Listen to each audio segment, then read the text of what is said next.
관급자재 납품의 투명성 확보 방안을 두고 의견이 분분하다는 소식, 저희 뉴스를 통해 전해드렸습니다. 이는 결국 공공사업 시행을 어디에 맡길지 이 계약 주체의 문제와도 맞닿아 있는데요. 경쟁 입찰 절차를 거치지 않고 특정 업체와 직접 계약을 체결하는 형태인 수의 계약을 두고도 여러 말이 나옵니다. 김동엽 기자의 보도입니다. 입찰 공고와 심사 과정을 거치지 않아도 돼 신속한 계약 체결이 가능한 수의 계약. 기관이 계약의 목적이나 특수성에 따라 사업자를 직접 선정한다는 점에서 전문성 확보도 큰 장점으로 꼽힙니다. 사업부서 같은 경우에는 현장에 즉시성도 필요하고 바로 뭘 해야 되는 경우가 많다기 때문에 싱크홀이 생겼다 그러면 이걸 이체 붙이고 설계 내면 언제 합니까? 근데 어디에서 지금 바로 해결이 될 수 있다 이런 걸 잘 알고 있는 경우가 대부분이다 보니까 이런 순기능에도 이를 둘러싼 문제 제기는 끊이지 않았습니다. 업체 특혜 시비가 대표적입니다. 지방계약법 등 관련 법령에서 계약 가능 조건을 까다롭게 규정하고 있는 이유입니다.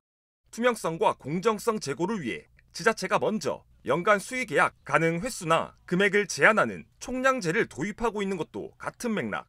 하지만 이런 제도적 장치에도 편법은 존재합니다.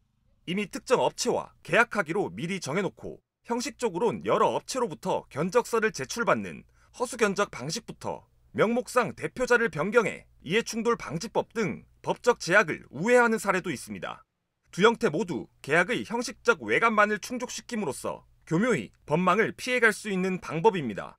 지역 규모에 따라 한 해 수백에서 수천 건에 달하는 관급공사 계약 따내기는 지자체장 선거와도 무관하지 않습니다.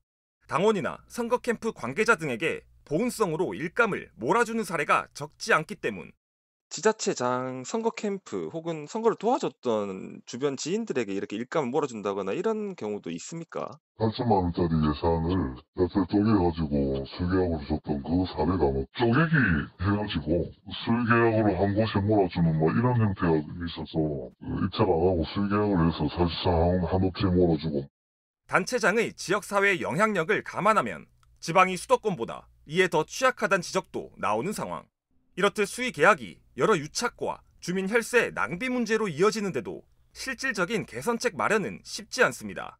지자체 재량권과의 충돌 문제는 물론 부정 사례를 특정하기 어려운 구조적 한계가 있기 때문입니다. 기초자치단체장이 지역색이 큰 사람들에 있어서 거의 군주 성격이 있기 때문에 단체장이 하는 사업이면 무조건 해줘야 돼요. 진급하기 위해서는. 쪽 일에서 나름대로 전문가라고 생각했다 이렇게 말해보면 그 자체가 정성적인 거라서 행안부에서 그 부분을 이제 제대로 집행되고 있는지 관리 감독을 좀. 계약 정보 공개 확대 움직임과 업체 견적 의무화 등 수의계약 공정성과 투명성 확보를 위해 이어지고 있는 지자체 차원의 움직임. 현행 계약법 안에선 합리적인 수의계약을 기대하기 어렵다는 목소리가 높아지고 있는 가운데 제도의 대대적 정비와 정교화 작업, 도덕적 해이를 경계할 개인 차원의 자정 노력도 반드시 필요해 보입니다. SCS 김동엽입니다. 지역의 중요한 소식 어디서든 빠르게 확인하세요. 구독 버튼 눌러주시고 함께 해주세요.